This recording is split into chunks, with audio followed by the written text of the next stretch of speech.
So it's 5 a.m. in BC. So let's do a little bit of mathematics. So we have maximum point today. So maximum point definition. So maximum point is the point in which the curve is higher than the neighbors. So let's say at that point X, f of x is greater than the rest of x. Let me give you a little graph for you for this one. Let's say we have a graph like that and a function f of x is equal to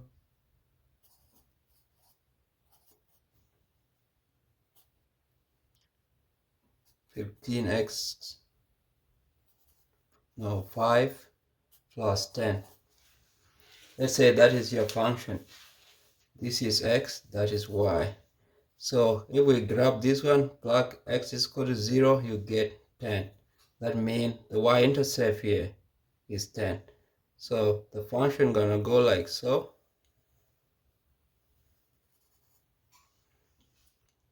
From the graph you can see this is the maximum, which is x0. That means the function here is greater than the rest of the curve. So let's see an example. Before that, we can actually do some conditions.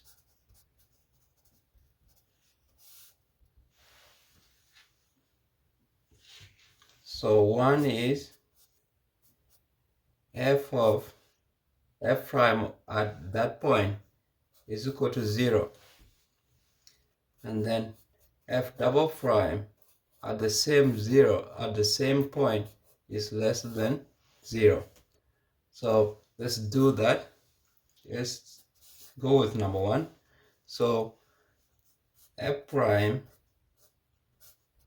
here is 15, 4, and 15 x squared. So let's plug it to 0, or let it equate it to 0. We have 15 outside, 15 squared outside. Inside we have x squared minus 1 is equal to 0. From this end, you can just get the point.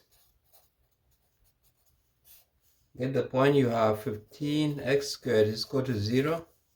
That means x is equal to 0. You have it's equal to that. That means x is equal to 1 or minus 1. It's equal to plus or minus 1. Now, if you plug in one of these points, the first condition is satisfied. So let's say, so let's plug it in 0 here. So f of 0 is equal to 0 minus 0. So the first condition is satisfied here. So let's see the second condition, which is f double prime is less than 0. So f double prime is less than 0. So let's get f double prime of this. So gonna give you 60 to the power of 3 minus 30 x. Now plug in any of those. So f of 0 is equal to 0. You can see from here 0, 0 minus 0. Then f double prime of negative 1. Plug negative 1 here. It's gonna be negative 1 at the end because this is an odd power. No, not 160, 60. So that's 60 plus this one is negative 1. So negative 1 times negative 1 give you positive. So this is 30. If you subtract, you get negative 30, less than 0. So this point satisfies the maximum, or it is the maximum point, because the second condition is satisfied now. So let's do the last one. Here's f double prime of 1 is equal to 60 minus 30. That is 30, which is more than 0. This is supposed to be the minimum point, but we're going to talk about that next. Otherwise, thanks for your time.